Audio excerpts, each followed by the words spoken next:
फिलिपियों चौथा अध्याय और 8वां और 9वां पद।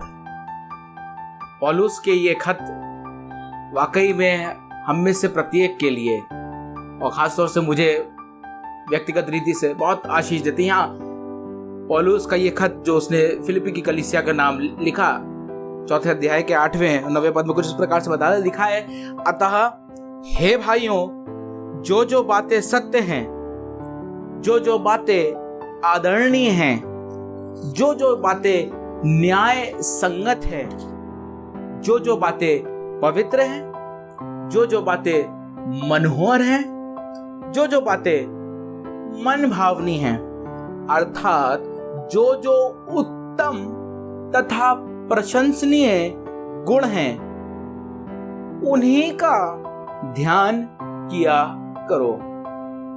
बहुत और सारी बातें हैं, बहुत और सारी चीजें हैं, पर परमेश्वर का वचन पौलुस के मार्फत इस बात को कह रहा है कि तुम उन सब को छोड़कर जो बातें मनोहर हैं, मन भावनी हैं, जो बातें पवित्र हैं, जो बातें आदरणीय हैं, जो बातें न्याय संगत हैं, तुम उन्हीं का ध्यान किया करो। 9वें पद में लिखा है, जो कुछ तुमने मुझसे सीखा, ग्रहण किया, सुना और मुझ में देखा है, उन्हीं का अनुकरण करो, और परमेश्वर जो शांति का स्रोत है तुम्हारे साथ रहेगा। Once again a wonderful promise for you and me। पर कब हमें आज अच्छा लगेगा कि परमेश्वर हमारे साथ हो, पर अगर आप चाहते हैं कि परमेश्वर आपके साथ हो, मेरे साथ हो, तो कुछ बातों का अनुकरण करने की आवश्यकता है। We need to follow a few things। Which things? What things? कौन सी बातें? परमेश्वर का वचन, परमेश्वर का कलाम। पौलुस कह रहा है कि जो बातें तुमने मुझसे सुनी हैं, जो बातें तुमने मुझसे सीखी हैं, जो बातें मनोहर हैं, आदरणीय हैं, न्याय संगत हैं, मन भावनी हैं, ये सब बातें मैंने तुमको बता दी हैं। तुम इन बातों का अनुकरण किया करो। आपके और मेरे पास परमेश्वर का ये कलाम है, परमेश्वर का ये वचन है, पर आप जानते हैं ये तब तक हमारे लिए यूजफुल नहीं है जब तक हम इसका अनुकरण ना करें। Until and unless we follow this word, it is nothing for us. It is just words printed in a printing press, nothing else. If you want that this word should be a word of life for your life, for my life, then there is something which you need to do, I need to do, and it is to follow this word। इस कलाम को जब इसके अनुसार इसका अनुकरण करेंगे, तभी ये आपके और मेरे लिए लाभदायक होगा। नहीं तो ये सिर्फ एक किताब है जो किसी प्रिंटिंग प्रेस में छापी गई है। और इसलिए पौलुस कह रहा है कि अगर तुम चाहते हो कि तुम्हारा परमेश्वर तुम्हारे साथ हो, तो जो बातें मैंने तुमको सिखाई हैं उनका अनुकरण करो। आज इसी बात के साथ हम इस आराधना का आगाज करते हैं, इबादत का आगाज करते हैं, और आइए मिलकर परमेश्वर की आराधना करें। सब चीजों को जो आप कर रहे हो, अगर कुछ कर रहे हैं तो उसको छोड़ दीजिए, थोड़े से समय में सिर्फ अपने ध्यान को परमेश्वर की तरफ लगाइए।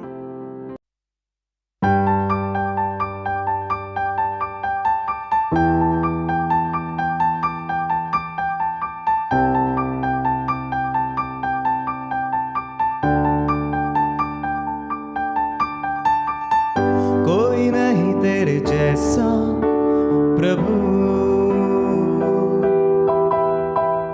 सर्वशक्तिमान है तू, राजाओं का राजा है तू।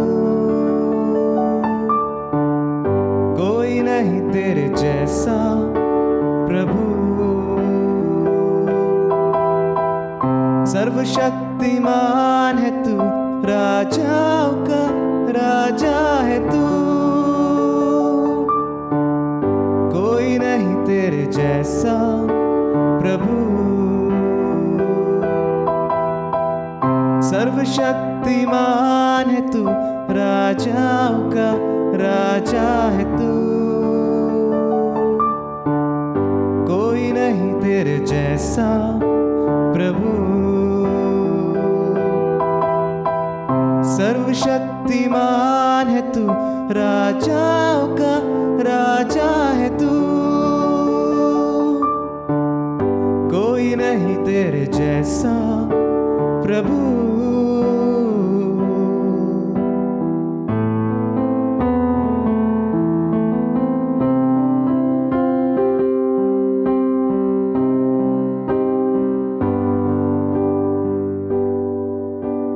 मैंने देखी है सारी दुनिया, नहीं मिला कोई जैसा है तू। प्रेम सबसे करता है तू, पापों को भी क्षमा करता है तू। कोई नहीं तेरे जैसा प्रभु। सर्वशक्तिमान है तू, राजाओं का राजा है तू। कोई नहीं तेरे जैसा प्रभु। सर्वशक्तिमान है तू, राजाओं का राजा है तू। कोई नहीं तेरे जैसा प्रभु।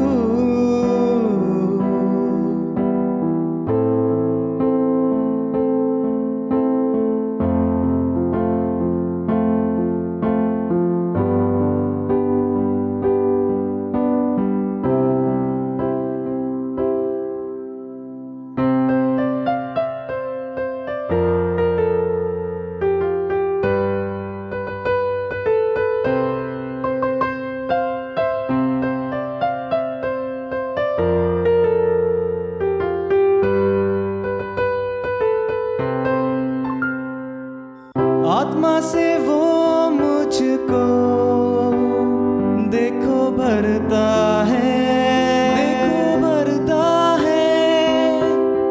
लहू जो उसका शुद्ध करता है, शुद्ध करता है। आत्मा से वो मुझको देखो भरता है,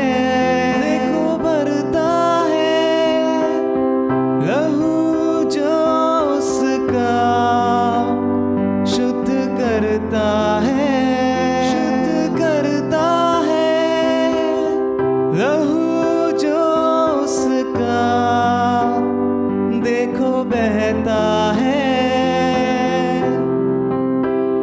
मेरे लिए, मेरे लिए, मेरे लिए, मेरे लिए, मेरे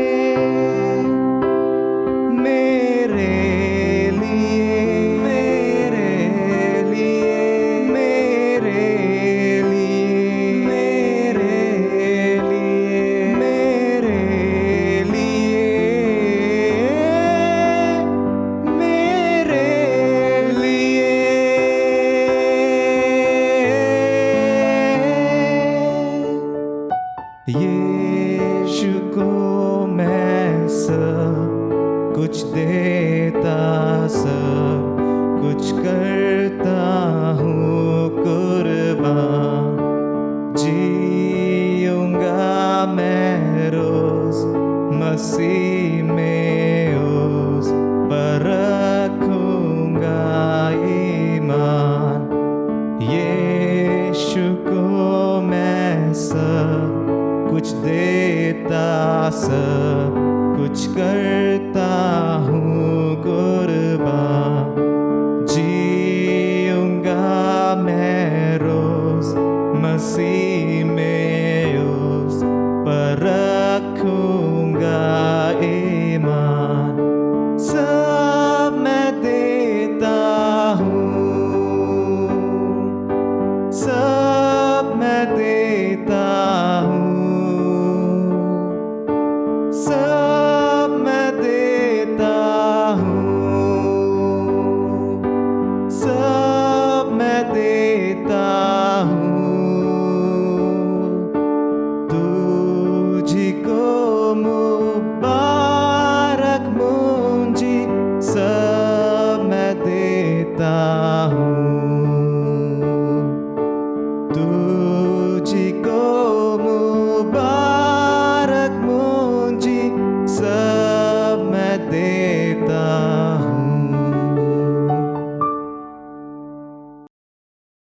हाँ प्रभु जी, हम आपका धन्यवाद करते हैं कि आपने एक बार फिर से आज के इस दिन में हमें समय दिया प्रभु, कि हम आपकी आराधना करें, आपकी इबादत करें प्रभु।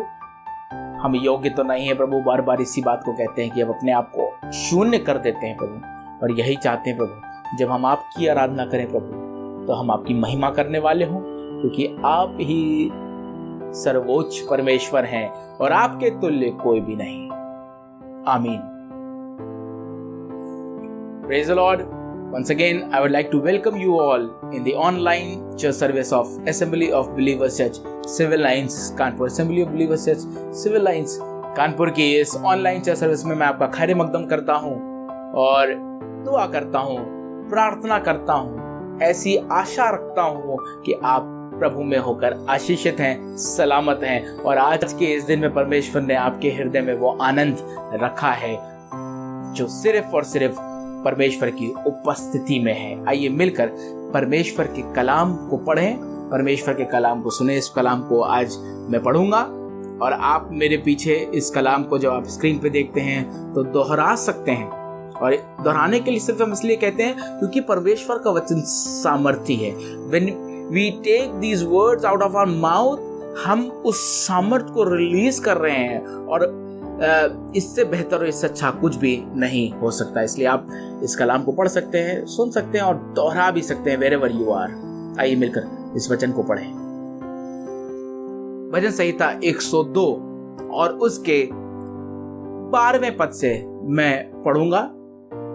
परंतु हे यहोवा, तू सदा विराजमान है और तेरा नाम पीढ़ी से पीढ़ी तक बना रहता है।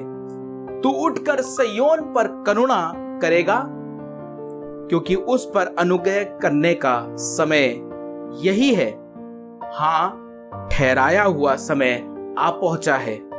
निश्चय ही तेरे सेवक उसके पत्थरों की चाह करते हैं और उसकी धूलि पर तरस खाते हैं। इसलिए जाति जाति के लोग यहोवा के नाम का और पृथ्वी के सब राजा तेरे प्रताप का भय मानेंगे, क्योंकि यहोवा ने सिय्योन को फिर बनाया है, वह अपनी महिमा में प्रकट हुआ है। परमेश्वर अपने कलाम के वचन के पढ़े और सुने जाने पर आशीष दे। जैसा हमने वचन में पढ़ा, इसलिए जाति जाति के लोग यहोवा के नाम का और पृथ्वी के सब राजा तेरे प्रताप का भय मानेंगे। कितनी खूबसूरत बात है। हमारा परमेश्वर राजाओं का राजा है और उसका भय सब जाति के लोग और सब लोग, कोई कितना भी बड़ा हो जाए और हमारे परमेश्वर से बड़ा नहीं हो सकता, उसके प्रताप का भय सब मानेंगे। और आगे लिखा था, क्योंकि यहोवा ने सिय्योन को फिर बनाया है, वह अपनी महिमा में प्रकट हुआ है। सिय्योन आप और मैं हैं, the resting place of our God, हमारे परमेश्वर की वो आराम गाह, उसका निवास स्थान उसने फिर बनाया है। वो आप और मैं हैं। अपने आप को बराबर उसके हाथों में समर्पित कीजिए, उसके हाथों में बने रहिए, उसके पंखों तले आप उस छाया को लेने वाले हो जाएं और उसका वचन आपके जीवन में सदैव अद्भुत कार्यों को करता रहे। यही मेरी प्रार्थना है। आइए मिलकर एक वीडियो को देखें। ये वीडियो आपको आशीष देगा और हमने इसीलिए इसको निकाला है, ढूंढा है और आपके सम्मुख रखना मांगते हैं। उसके बाद कलाम में हम आगे चलेंगे। आज हमने दरखास्त करी है पास्टर मैथ्यू चंद से कि हमें परमेश्वर के कलाम से आशीष दे। मैं विश्वास करता हूँ आपको आज के इस दिन में एक बार फिर से आशीष मिलेगी वचन में होकर।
प्रेज लॉर्ड, जय मसीह की। परमेश्वर का धन्यवाद करते हैं, उसने एक बार फिर से ये समय दिया कि हम परमेश्वर की वचन के द्वारा हम उसकी महिमा कर सकें और उसके जो वचन हैं उसमें हम जा सकें और सीख सकें।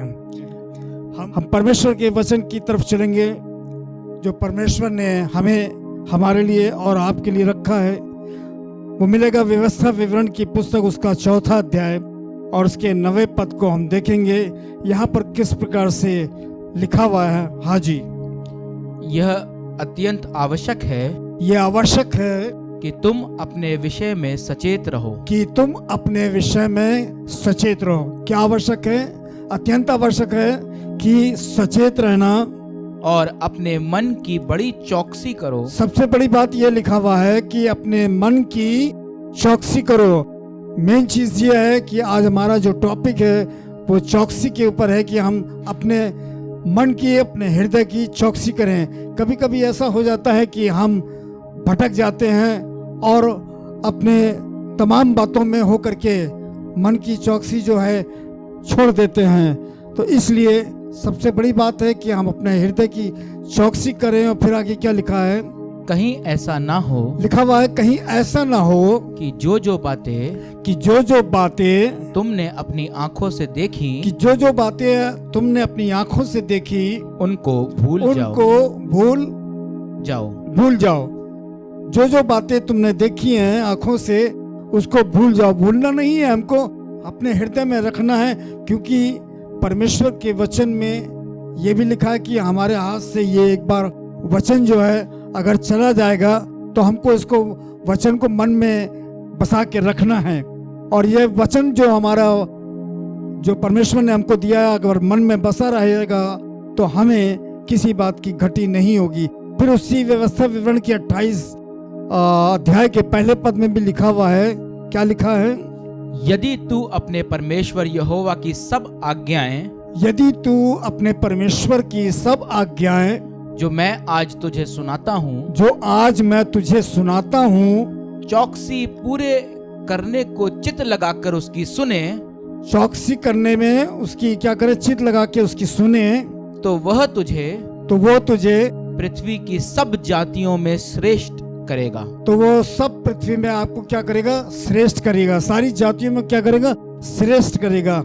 हमें ये मालूम है कि हम परमेश्वर के जन हैं और विश्वास करते हैं परमेश्वर पे, तो हमें एक काम की जरूरत पड़ती है कि हम अपने मनों को तैयार करें, अपने हृदय को तैयार करें और उसके बाद सिर्फ तैयारी नहीं करें बल्कि उसकी चौकसी भी करते रहें। क्योंकि हमें मालूम है कि एक उदाहरण हम देते हैं पौलुस और सिलास का, जो हमें मिलता है परमेश्वर के वचन में, और उसमें हम कई प्रकार से देखते हैं कि परमेश्वर हमसे बातचीत करता रहता है। तो इससे पहले कि हम पौलुस और सिलास के उसमें जाएं, उस अध्याय में जाएं, उसको देखें। नीति वचन 13 अध्याय उसका 3 पद पढ़ दें। ये सुलेमान की पुस्तक है जो उसने लिखी है परमेश्वर के मार्फत में होकर के। जो अपने मुंह की चौकसी करता है, लिखा हुआ है। अब आई बात जो खास बात है, जो अपने मुंह की चौकसी करता है वह अपने प्राण की रक्षा करता है। वो अपने प्राण की क्या करता है? रक्षा करता है। सबसे पहले हमें क्या करना है? अपने मुंह की चौकसी करना है, क्योंकि यही मेन चीज होती है जिसकी हम चौकसी नहीं कर पाते और कहीं ना कहीं ऐसी बातें निकल जाती है मुख से जो दूसरों के लिए ठेस को पहुंचाती है। तो हमें ऐसा नहीं करना है, मुंह की रखवाली करना है और उसमें चौकसी करना है, ताकि हम उसके परमेश्वर के साथ साथ और आगे बढ़ सके और दूसरों के लिए भी आशीष का कारण ठहर सके। फिर जैसा हम बता रहे थे पौलुस और सिलास के लिए जब वो बंदी गृह में डाल दिए गए तो क्या हुआ? जबकि उनके पास इतनी सिक्योरिटी लगा रखी थी और वो जेल में बंद थे, लेकिन तब क्या हुआ था कि परमेश्वर के दोनों जन क्या कर रहे थे? वो उस बंदी गृह में रह करके परमेश्वर से प्रार्थना कर रहे थे और गिड़गिड़ा के प्रार्थना कर रहे थे, उसकी महिमा स्तुति कर रहे थे। और जो बंदी गृह में और लोग भी थे वो भी शामिल उसमें हो गए। और एकाएक क्या हुआ कि पूरे बंदी गृह जो था वो क्या हुआ? खुल गया। और खुलने के बाद ऐसा हुआ कि वो आजाद हो गए और परमेश्वर को धन्यवाद दिया। और इस तरीके से हम आगे पढ़ते हैं। प्रेरितों के काम 5 अध्याय के 23 पद को पढ़ दिया जाए। हमने बंदी गृह को बड़ी चौकसी से बंद किया हुआ है। लिखा हुआ कि हमने बंदी गृह को यानी उस जेल को बड़ी चौकसी से बंद कर रखा था। हो सकता है ताला लगाया हो, चेन लगाया हो सकता है तमाम सिक्योरिटी लगाई हो, हर तरीके से उसको बंद कर रखा था। और पहरे वालों को बाहर द्वारों पर खड़े हुए पाया। और पहरेदारों को क्या हुआ? द्वारों पर क्या हुआ? खड़े हुए पाया। सिर्फ इसलिए कि उसकी उनकी चौकसी होती रहे। आगे, परंतु जब खोला तो भीतर कोई न मिला। तो भीतर कोई नहीं मिला। यह एक आश्चर्यक्रम रहा कि परमेश्वर की स्तुति जब उन्होंने करी तो उसके द्वारा सिर्फ यही दोनों नहीं बल्कि और जो भी जेल में बंद थे वो भी आजाद हो गए। इसलिए हम परमेश्वर की चौकसी करें और उन तरीके से, उन लोगों की तरीके से जैसे वो पहरेदार जो थे चौकसी कर रहे थे, उस तरीके से हमें चौकसी करनी है। खड़े होकर के, चाहे घर में रह करके, चाहे कलीसिया में रह करके। जैसे कि हम देखते हैं अक्सर, आप जानते होंगे कि भारतवर्ष में, भारत के उसमें अंदर बॉर्डर में पुलिस जो है या आर्मी जो है वो चौकसी करती है। और उन चौकसी में क्या होती है? हम लोग की आरामगिरी होता है, यानी कि हम लोग आराम से रहते हैं। पुलिस वहाँ बॉर्डर पर रह करके हम लोग की रखवाली करती, चौकसी करती है और हम उसमें रह करके सुकून से रहते हैं। लेकिन अब यार नीति वचन की पुस्तक उसका 16 अध्याय और उसके 17 पद को जो देखेंगे तो यहाँ पर लिखा हुआ है परमेश्वर, बुराई से हटना, लिखा हुआ बुराई से हटना सीधे लोगों के लिए राजमार्ग है। सीधे लोगों के लिए राजमार्ग है। जो अपने चाल चलन की चौकसी करता, लिखा हुआ जो अपने चाल चलन की चौकसी करता है वह अपने प्राण की भी रक्षा करता है। वो अपने प्राण की भी रक्षा करता है। पहली बात बताई थी कि तू अपने मुंह की चौकसी कर, बल्कि मन की चौकसी कर। और दूसरी बात बताई थी कि अपने मुंह की चौकसी कर। और ये तीसरी बात है जो लिखा हुआ है उसमें, चाल चलन की चौकसी को करना। और जब हम चाल चलन की चौकसी को करेंगे तब हम आगे क्या देखते हैं कि अपने आप को पढ़ दें, वह अपने प्राण की भी रक्षा करता वो है। प्राण की भी रक्षा करता है। चलन के जरिए वो अपने प्राण की रक्षा करता है और हमको परमेश्वर के द्वारा वचन को सिखाता है कि हम उसमें आगे बढ़ते चले जाएं। आखिरी पद पढ़ देंगे, यहोशू 1 अध्याय उसका 8वां पद। वहां पर इस प्रकार से लिखा हुआ है, ये यहोशू 1 अध्याय उसका 8वां पद।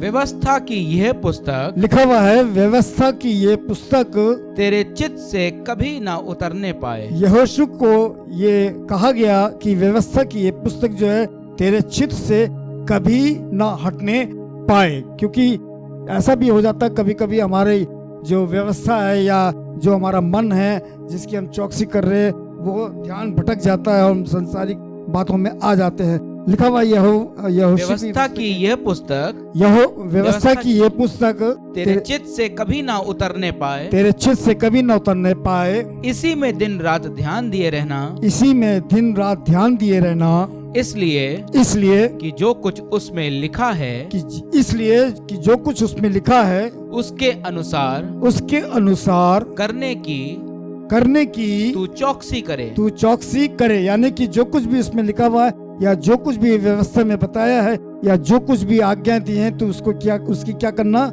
चौकसी करना। तब लिखा हुआ है आगे उसमें, क्योंकि ऐसा ही करने से तेरे सब काम, ऐसा ही करने से तेरे काम सारे काम जो है सफल होंगे और तू प्रभावशाली होगा। और तू क्या होगा? प्रभावशाली होगा। फिर इसी के आगे यहोशू 22 पढ़ दे उसकी 5वें पद को। केवल इस बात की पूरी चौकसी करना, पूरी चौकसी करना कि जो जो आज्ञा और व्यवस्था यहोवा के दास मूसा ने तुमको दी है, उसको मानकर अपने परमेश्वर यहोवा से प्रेम रखो। उसके सारे मार्गों पर चलो। चलना है। उसकी आज्ञाएं मानो। उसकी भक्ति में लवलीन रहो, उसकी भक्ति में क्या करना है? लवलीन रहना है। और अपने सारे मन और अपने सारे मन और सारे प्राण से उसकी सेवा करो, उसकी सेवा करो। परमेश्वर के वचन में या परमेश्वर के साथ साथ चलने में बहुत सी कठिनाइयां जरूर आती हैं, लेकिन सबसे पहले अपने मन को तैयार करेंगे और इन बातों को जो कहा गया, पढ़ा गया है, इन सब बातों को मानते रहें तो परमेश्वर हमें आशीष बढ़ाएगा। हाँ प्यार प्रभु यीशु मसीह, आपका धन्यवाद करते हैं, शुक्रगुजारी करते हैं इस वचन के लिए प्रभु यीशु मसीह, और यही प्रार्थना करते हैं प्रभु, ये वचन बार बार यही प्रार्थना करते हैं कि हमको ढाले प्रभु, हमको और बनाए प्रभु, मजबूत करे प्रभु यीशु मसीह, और हम निरंतर आपकी राहों में आगे बढ़ने वाले हों। वक्ता को प्रभु, आपके खादिम को आपके हाथों में समर्पित करते हैं और यही दुआ करते हैं प्रभु यीशु मसीह कि आप उनको और प्रभु यीशु मसीह कलाम से भरिए, अपनी अच्छी बातों से भरिए प्रभु यीशु मसीह। जिन्होंने प्रभु यीशु मसीह इस कलाम को सुना है प्रभु यीशु मसीह, वो दुआ करते हैं प्रभु यीशु मसीह और भी ज्यादा सामर्थ्य को हासिल करें प्रभु यीशु मसीह, रूहानी रीति से प्रभु यीशु मसीह। सब बातों को आप ही के हाथों में समर्पित करते हुए धन्यवाद के साथ इस प्रार्थना को आपके मधुर मीठे सामर्थ्य नाम में होकर मांग लेते हैं, आमीन। लॉर्ड, मेरा नाम अनंत पॉल है, मैं 7 साल का हूँ, मैं एबीसी सिविल लाइन कानपुर से हूँ।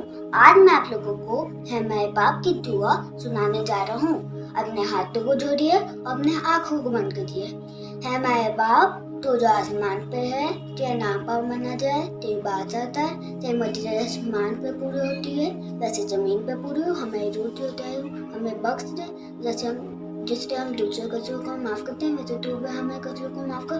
हमें आजमाइश में ना पड़ने दे, बल्कि बुराई से बचा, क्योंकि बात आप और कुदरत और जलाल हमेशा सजा की हो, आमीन। Thank you. अब हमारे प्रभु यीशु मसीह का फजल, खुदा बाप की मोहब्बत, पाक रूह की रिफाकत और शराकत हमें से प्रत्येक ईमानदार के साथ आलमगीर कलीसिया के साथ अब से लेकर अब तक होती रहे, आमीन। एक साथ मिलकर जोरदार नारा लगाएंगे और बोलेंगे, बोलो प्रभु यीशु मसीह की जय। वो जल्द आने वाला है, इसलिए बोलो प्रभु यीशु मसीह की जय।